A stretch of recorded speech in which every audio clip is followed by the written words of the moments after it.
இந்த உலகில் மிக கடினமான போர் எது தெரியுமா? ஒரு நாட்டை வெல்வதோ அல்லது எதிரியின் தலையை கொய்வதோ அல்ல. ஒரு மனிதனின் மனதை வென்று அவன் உங்களை அறியாமலேயே உங்களுக்கு கட்டுப்படும்படி செய்வதுதான் மிகச்சிறந்த போர். சாணக்கியர் சொல்கிறார், உடல் பலத்தை விட மனபலமே பெரியது. ஒருவனின் எண்ணங்களை கட்டுப்படுத்த தெரிந்தவன் உலகத்தையே தன் கைக்குள் வைத்திருப்பான். இன்று நீங்கள் விரும்பும் ஒரு நபர் உங்கள் பேச்சை கேட்க வேண்டுமா? அல்லது உங்கள் அலுவலகத்தில் உள்ளவர்கள் உங்களுக்கு மரியாதை தர வேண்டுமா? இதற்கெல்லாம் கெஞ்சுவதோ சத்தமிடுவதோ தேவையில்லை. மனித மூளை எப்படி செயல்படுகிறது என்ற உளவியல் தந்திரம் தெரிந்தால் போதும். நீங்கள் சொல்லாமலேயே மற்றவர்கள் நீங்கள் நினைத்ததை செய்வார்கள். சாணக்கியர் அர்த்த சாஸ்திரத்தில் வசிய தந்திரம் என்ற ஒரு பகுதியை விளக்குகிறார். இது மந்திரம் அல்ல, இது ஒரு வகையான மூளை விளையாட்டு. அவர் சொல்கிறார், ஒவ்வொரு மனிதனுக்கும் ஒரு பலவீனம் உண்டு. அந்த பலவீனத்தை கண்டறிவதே அவன் மனதிற்குள் நுழையும் முதல் வழி. உதாரணத்திற்கு, ஒரு பேராசை உள்ளவனை பணம் காட்டி வசியப்படுத்தலாம். ஒரு முட்டாளையோ அல்லது புகழுக்கு இயங்குபவனையோ புகழ்ச்சி மூலம் உங்கள் வழிக்கு கொண்டு வரலாம். ஆனால் ஒரு புத்திசாலியை எப்படி வசியப்படுத்துவது? அவனிடம் உண்மையை மட்டுமே பேசுவதன் மூலம் அவன் மூளையை நீங்கள் ஹேக் செய்யலாம். சாணக்கியர் பயன்படுத்திய முதல் உளவியல் தந்திரம் என்ன தெரியுமா? மௌனம். யாராவது உங்களிடம் வாதிடும் போது நீங்கள் பதிலுக்கு பேசாமல் அமைதியாக இருந்து அவர்களின் கண்களை ஊடுருவி பாருங்கள். அந்த மௌனம் அவர்களை பதற்றமடைய செய்யும். அவர்கள் தங்களை பாதுகாத்துக் கொள்ள இன்னும் அதிகமாக பேசுவார்கள். அப்போது அவர்கள் அறியாமலேயே தங்களின் ரகசியங்களையும் பலவீனங்களையும் உங்களிடம் கொட்டிவிடுவார்கள். சாணக்கியர் கூறுகிறார், குறைவாக பேசுபவனிடம் உலகம் அதிகமாக எதிர்பார்க்கும். எப்போது பேச வேண்டும், எப்போது அமைதியாக இருக்க வேண்டும் என்று தெரிந்தவன் மற்றவர்களின் மனதை ஆளும் மந்திரவாதி ஆகிறான். ஒரு மனிதனின் மூளை என்பது ஒரு பூட்டப்பட்ட பெட்டி. அந்த பெட்டியை உடைக்காமல் லாவகமாக திறக்க சாணக்கியர் 3 ரகசிய சாவிகளை தருகிறார். முதல், பிம்பத்தை உருவாக்குதல். சாணக்கியர் சொல்கிறார், நீ எப்படி தோன்றுகிறாயோ அப்படியே மதிக்கப்படுவாய். மற்றவர்கள் உங்கள் பேச்சை கேட்க வேண்டும் என்றால் முதலில் உங்களை பற்றிய ஒரு பிம்பத்தை அவர்கள் மனதில் விதைக்க வேண்டும். நீங்கள் ஒரு அறிவாளி என்றோ அல்லது எதற்கும் கலங்காத வீரன் என்றோ ஒரு பிம்பத்தை உருவாக்கிவிட்டால் நீங்கள் பாதிப்போரை வென்றுவிட்டீர்கள் என்று அர்த்தம். அவர்களின் மூளை தானாகவே உங்களுக்கு உயர்ந்த இடத்தை கொடுத்துவிடும். அவர்கள் உங்களை பார்க்கும் போதே ஒருவித பயமும் மரியாதையும் கலந்த உணர்வை ஏற்படுத்த வேண்டும். 2, எதிரியின் பலவீனமே உங்கள் பலம். சாணக்கியர் அர்த்த சாஸ்திரத்தில் ஒரு வியூகத்தை சொல்கிறார். யார் எதை விரும்புகிறானோ அதை அவனுக்கு கொடுப்பது போல் நடித்து அவனை உன் வசப்படுத்து. ஒருவனுக்கு புகழ் பிடிக்கும் என்றால் அவனை புகழ்ந்து கொண்டே இருங்கள். அவனது மூளை டோபமைன் எனும் இன்பத்தை உணரத் தொடங்கும். அந்த மயக்கத்தில் அவன் தன் விழிப்புணர்வை இழப்பான். அந்த நேரத்தில் நீங்கள் எதை சொன்னாலும் அவனது மூளை அதை சரியாக என்று ஏற்கும். இதைத்தான் நவீன உளவியலில் என்று அழைக்கிறார்கள். 3வது, பதற்றத்தை விதைத்தல். இது மிக முக்கியமான தந்திரம். ஒருவன் அமைதியாக இருக்கும்போது அவன் மூளையை உங்களால் கட்டுப்படுத்த முடியாது. அவனுக்கு ஒரு சிறிய பதற்றத்தை அல்லது இழப்பு பயத்தை ஏற்படுத்துங்கள். சாணக்கியர் சொல்கிறார், பயத்தில் இருக்கும் மனிதன் சிந்திப்பதை நிறுத்திவிட்டு தற்காத்துக் கொள்ள வழி தேடுவான். அந்த நேரத்தில் நீங்கள் ஒரு தீர்வை சொன்னால் அவன் அதை ஒரு இரட்சகனாக பார்ப்பான். அவன் உங்களை நம்பத் தொடங்குவான். நண்பர்களே, இந்த 3 தந்திரங்களும் மிக வலிமையானவை. ஆனால் சாணக்கியர் ஒரு எச்சரிக்கையை தருகிறார். இந்த தந்திரங்களை ஒருபோதும் நல்லவர்களுக்கு எதிராக பயன்படுத்தாதே. துரோகிகளையும் உங்களை வீழ்த்த நினைப்பவர்களையும் வெல்ல மட்டுமே இதை பயன்படுத்து. உளவியல் என்பது ஒரு கத்தி போன்றது. அதை வைத்து நீங்கள் அறுவை சிகிச்சையும் செய்யலாம் அல்லது ஒருவரை காயப்படுத்தவும் செய்யலாம். நீங்கள் எதை செய்ய போகிறீர்கள் என்பதில்தான் உங்கள் குணநலம் இருக்கிறது. சாணக்கியர் ஒரு தந்திரத்தை சொல்கிறார், நேரடியாக மோதாதே. அவன் எதை உண்மையாக நம்புகிறானோ அந்த நம்பிக்கையின் வேரில் சந்தேகத்தை நட்டுவிடு. இதற்கு சாணக்கியர் பயன்படுத்தும் உளவியல் ஆயுதம் சந்தேகம். ஒரு மனிதன் தன் பலத்தினால் தோற்பதை விட தன் மீது தான் வைத்திருக்கும் சந்தேகத்தினால் தான் சீக்கிரம் வீழ்வான். ஒரு வலுவான கூட்டணியை உடைக்க வேண்டுமானால் அவர்களுக்குள் ஒரு சிறிய சந்தேகத்தை பரப்பினால் போதும். அவர்கள் ஒருவரை ஒருவர் பார்த்துக் கொள்ளும் விதமே மாறிவிடும். எதிரிக்கு தெரியாமலேயே அவனது கோட்டையை உள்ளிருந்து பலவீனப்படுத்தும் வித்தை இது. சாணக்கியர் அர்த்த சாஸ்திரத்தில் பேத முறை பற்றி விளக்குகிறார். எதிரியின் மூளையை ஹேக் செய்ய நீங்கள் அவனை தாக்க வேண்டிய அவசியமில்லை. அவனுக்கு நெருக்கமானவர்களை அவனுக்கு எதிராக திருப்பினாலே போதும். சாணக்கியர் பயன்படுத்திய இன்னொரு ரகசிய தந்திரம் தவறான தகவல்களை கசிய விடுதல். எதிரி எதை கேட்க வேண்டும் என்று நீங்கள் விரும்புகிறீர்களோ அதை யாராவது ஒரு 3ஆம் நபர் மூலம் அவன் காதுக்கு எட்டச் செய்யுங்கள். அவன் அதை உண்மையான தகவல் என்று நம்பி தவறான முடிவுகளை எடுப்பான்.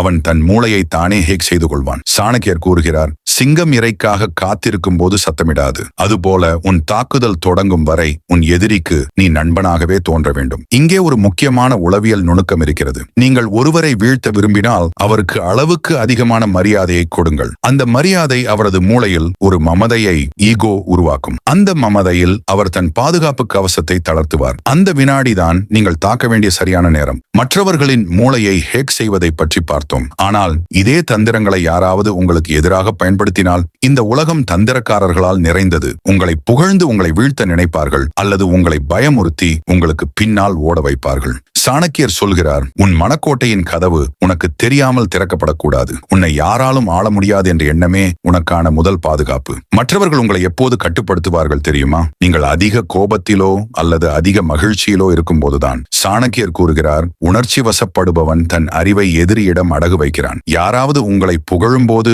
ஏன் புகழ்கிறான் என்று யோசியுங்கள். யாராவது உங்களை சீண்டும் போது ஏன் கோபப்படுத்துகிறான் என்று சிந்தியுங்கள். உங்கள் உணர்ச்சிகள் உங்கள் கட்டுப்பாட்டில் இருந்தால் எந்த மாயாஜாலமும் உங்களை அசைக்க முடியாது. உங்களை பற்றி மற்றவர்களுக்கு எவ்வளவு குறைவாக தெரியுமோ அவ்வளவு அதிகமாக நீங்கள் பாதுகாப்பாக இருப்பீர்கள். உங்கள் பலம், பலவீனம், உங்கள் அடுத்த கட்ட நகர்வு, இவை மூன்றையும் யாருக்கும் தெரியப்படுத்தாதீர்கள். சாணக்கியர் சொல்கிறார், ஆழம் தெரியாத கிணற்றில் எவரும் குதிக்க மாட்டார்கள். உங்களை ஒரு புதிராகவே வைத்திருங்கள். உங்கள் மூளையை திறக்க அவர்களுக்கு சாவியே கிடைக்காது. சாணக்கியர் ஒரு தந்திரத்தை சொல்கிறார், இலவசமாக கிடைக்கும் எதையும் சந்தேகப்படு. காரணமில்லாமல் கிடைக்கும் அன்பை இன்னும் அதிகமாக சந்தேகப்படு. உங்கள் மூளையை ஹேக் செய்ய நினைப்பவர்கள் முதலில் அன்பைத்தான் ஆயுதமாக ஏந்துவார்கள். ஒருவன் உங்களிடம் அளவுக்கு அதிகமாக பணிவாக நடக்கிறான் என்றால் அவன் கத்தி எடுக்கும் தூரத்தில் இருக்கிறான் என்று அர்த்தம். நண்பர்களே, உங்கள் மூளை ஒரு புனிதமான இடம். அங்கே யாருக்கு அனுமதி கொடுக்க வேண்டும் என்பதை நீங்கள் தான் தீர்மானிக்க வேண்டும். சாணக்கியர் ஒரு முறை சொன்னார், உலகில் யாரையும் முழுமையாக நம்பாதே. உன் நிழலை கூட சில நேரங்களில் சந்தேகப்படு. இது பயம் அல்ல, இது ஒரு போர் வீரன் வைத்திருக்க வேண்டிய விழிப்புணர்வு. ஒரு உண்மையான சாணக்கியன் என்பவன் ஒரு கூட்டத்தையே தன் விரலசைவில் ஆட வைப்பவன். 100 பேர் இருக்கும் இடத்தில் அத்தனை பேரின் கவனமும் உங்கள் மீது மட்டும் இருக்க வேண்டுமா? அவர்கள் அனைவரும் நீங்கள் சொல்வதே வேத வாக்கு என்று நம்ப வேண்டுமா? இதற்கு சாணக்கியர் சொல்லும் ரகசியம், கூட்டத்திற்கு தலைமை தாங்காதே, கூட்டத்தின் உணர்வுகளுக்கு தலைமை தாங்கு. சாணக்கியர் பயன்படுத்திய மிக வலிமையான உளவியல் தந்திரம் இது. ஒரு சிதறி கிடக்கும் கூட்டத்தை ஒன்று சேர்க்க வேண்டுமானால் அவர்களுக்கு ஒரு பொது எதிரியை அடையாளம் காட்டுங்கள். அது ஒரு மனிதனாக இருக்கலாம் அல்லது வறுமை போன்ற ஒரு பிரச்சனையாக இருக்கலாம். எப்போது ஒரு கூட்டத்திற்கு பயம் ஏற்படுகிறதோ அப்போது அவர்கள் ஒரு இரட்சகனை தேடுவார்கள். அந்த இடத்தில் நீங்கள் நின்றால் அத்தனை பேரின் மூளையும் உங்களை ஒரு தலைவனாக ஏற்கும். நீங்கள் என்ன பேசுகிறீர்கள் என்பதை விட எப்படி பேசுகிறீர்கள் என்பதுதான் கூட்டத்தை வசப்படுத்தும். சாணக்கியர் கூறுகிறார், உன் குரலில் நடுக்கம் இருந்தால் உன் படையில் நடுக்கம் இருக்கும். நீங்கள் ஒரு பொய்யை சொன்னாலும் அதை முழு அதிகாரத்தோடும் நம்பிக்கையோடும் சொல்லும் போது கூட்டத்தின் மூளை அதை உண்மையாகவே பதிவு செய்யும். இதைத்தான் அதிகார தோரணை என்கிறோம். ஒரு தலைவன் எப்போதும் ஒரு திறந்த புத்தகமாக இருக்கக்கூடாது. நீங்கள் அடிக்கடி மக்களிடையே தோன்றுவதும் எல்லா விஷயங்களையும் உளறுவதும் உங்கள் மதிப்பை குறைக்கும். சாணக்கியர் சந்திரகுப்தனை எப்பொழுதும் ஒரு பாதுகாப்பான இடைவெளியிலேயே வைத்திருந்தார். அரிதாக கிடைப்பதே அதிக மதிப்புடையது. நீங்கள் குறைவாக தோன்றி நிறைவாக பேசும்போது மக்கள் உங்கள் ஒவ்வொரு வார்த்தையையும் ஒரு புதையலாக பார்ப்பார்கள். சாணக்கியர் ஒரு தந்திரத்தை சொல்கிறார், மக்களுக்கு என்ன தேவை என்பதை விட அவர்கள் எதை அடைய ஆசைப்படுகிறார்கள் என்பதை அறிந்து கொள். அவர்களின் ஆசைகளுக்கு நீங்கள் உருவம் கொடுக்கும் போது அவர்கள் உங்களை ஒரு கடவுளாகவே பார்க்க தொடங்குவார்கள். நாம் இப்போது இந்த பயணத்தின் இறுதி எல்லைக்கு வந்துவிட்டோம். ஒருவரின் மூளையை திறக்கும் சாவியை பார்த்தோம், பாதுகாப்பை பார்த்தோம், ஒரு கூட்டத்தையே ஆளும் தந்திரத்தையும் பார்த்தோம். ஆனால் சாணக்கியர் ஒரு மிக மிக ரகசியமான அதே சமயம் உண்மையான ஒரு தந்திரத்தை சொல்கிறார். அதுதான் தன்னைத்தானே ஹேக் செய்து கொள்ளுதல். சாணக்கியர் கூறுகிறார், உலகை வெல்லத் துடிக்கும் ஒருவன் முதலில் தன் மனதை வெல்ல வேண்டும். தன் பலவீனங்களை மறைக்க தெரிந்தவன் புத்திசாலி, ஆனால் தன் பலவீனங்களை அழிப்பவன் சக்கரவர்த்தி. மற்றவர்கள் உங்களை எப்படி பார்க்கிறார்கள் என்பது உங்கள் கையில் இல்லை. ஆனால் மற்றவர்கள் உங்களை எப்படி பார்க்க வேண்டும் என்று நீங்கள் நினைக்கிறீர்களோ அந்த மனிதனாக நீங்கள் வாழத் தொடங்குங்கள். நீங்கள் ஒரு அதிகாரமிக்க மனிதன் என்று உங்கள் மூளை நம்பத் தொடங்கிவிட்டால் உங்கள் உடல் மொழி மாறும், உங்கள் கண்கள் மாறும், உங்கள் பேச்சில் ஒரு காந்த சக்தி பிறக்கும். அந்த சக்தி தான் எதிரியின் மூளையை நீங்கள் பேசாமலேயே ஹேக் செய்யும். வளர்ச்சி பாதை நேயர்களே, இன்று மூளையை ஹேக்கு செய்வது எப்படி? முதல் நீங்கள் ஒரு சாதாரண மனிதன் அல்ல, மனித மனதின் ஆழமான ரகசியங்களை அறிந்த ஒரு ராஜதந்திரி.